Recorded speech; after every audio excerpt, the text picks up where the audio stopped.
C'est le grand jour, le jour de ce qui est quelque part la finale du tournoi, puisque les tricolores reçoivent les Gallois au Stade de France à 20h45. Ce sera bien évidemment sur Sud Radio. Des Gallois qui, s'ils l'emportaient, gagneraient leur 13e Grand Chelem, égalant les Anglais comme co-recordman du nombre de Grands Chelems remportés. Nous sommes en compagnie d'Alexandre Priam de l'équipe rugby de Sud Radio. Salut Alexandre. Salut Philippe, salut à tous. Ce soir, deux équipes surmotivées, les Gallois pour un 13e Grand Chelem, les Français pour garder l'espoir de gagner le tournoi. Ouais, c'est exactement ça. Quelle affiche quand même. Hein. Ah oui. Quel bonheur. On va vivre un super moment sur Sud Radio.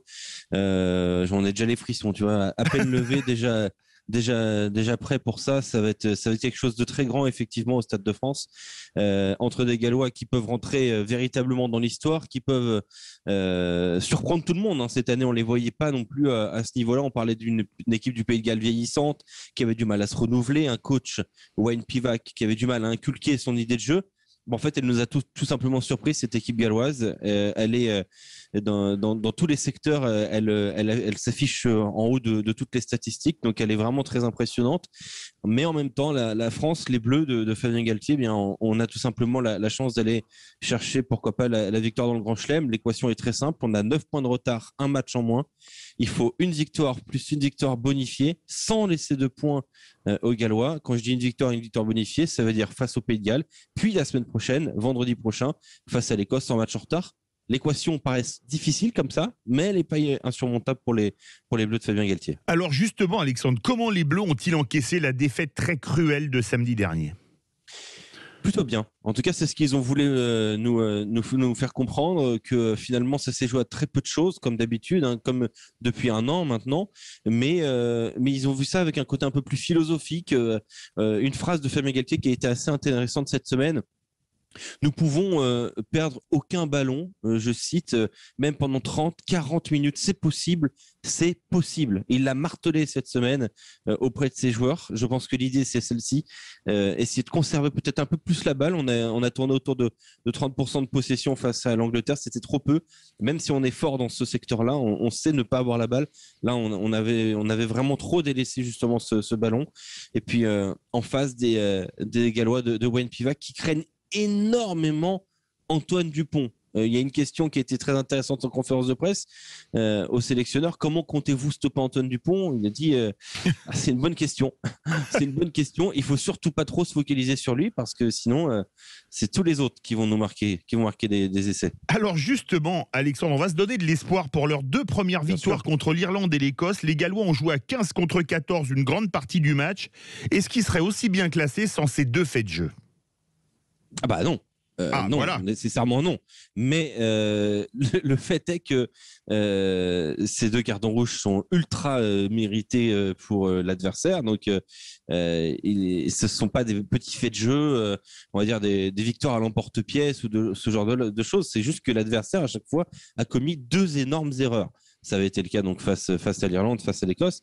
Deux énormes, vraiment, erreurs. Deux cartons rouges qui étaient ultra visibles. Vous avez compris l'idée. Il faut surtout pas être sur la brèche ce soir, et notamment face à Ken Owens, parce que chaque fois c'était face à lui le talonneur de cette équipe du Pays de Galles. À chaque fois le carton rouge était sur lui. Autre point très important, et là il ne faudra surtout pas être sur ce volet-là, c'est que Luke Pearce, l'arbitre anglais de cette rencontre, est né au Pays de Galles. Mais ne vous méprenez pas. Les Anglais disent qu'il est anglais, et les Gallois disent qu'il est anglais. Donc tout va bien a priori. Oui, c'est comme Monsieur Brace qui est né au Pays de Galles mais qui arbitre pour l'Irlande. C'est un peu compliqué parfois. Ah bah c'est comme ça. Outre-Manche, a priori, il y a parfois des petits soucis de frontières.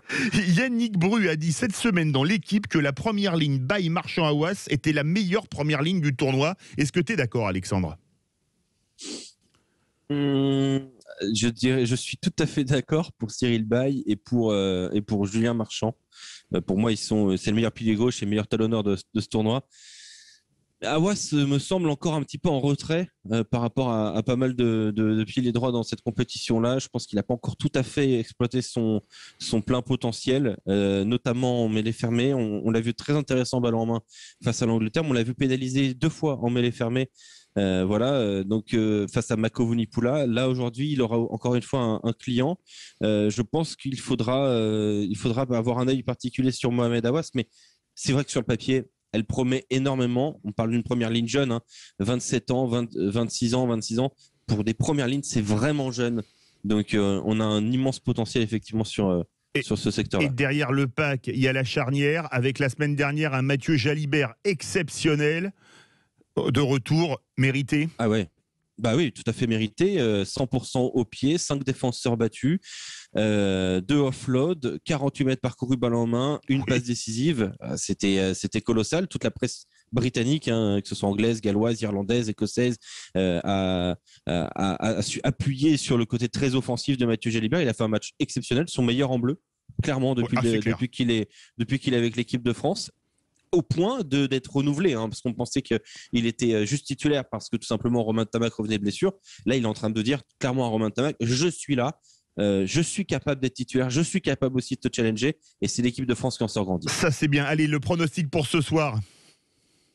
Moi, je suis très optimiste, Philippe. Donc, j'en discutais avec Daniel Herrero, victoire plus 8. Ça veut dire quoi? Bonus offensif. Ah oui, pas des bonus défensifs pour les Gallois, mais si on met victoire plus 8 avec 4 essais, c'est bien. Alors oui, ce serait extraordinaire. Moi, je vois juste une victoire simple, pas de bonus, mais sans laisser de bonus aux Gallois. Ça voudrait dire quoi? Qu'on aurait une finale vendredi prochain à domicile face à l'Écosse, où il faudrait le bonus offensif pour gagner. Alexandre, je signe dès demain et on te retrouve ce soir avec notamment Daniel Herrero, oui, pour commenter. Moi, je l'écouterai sur Sud Radio, ce match, cette finale du tournoi Destination. Merci beaucoup, Alexandre.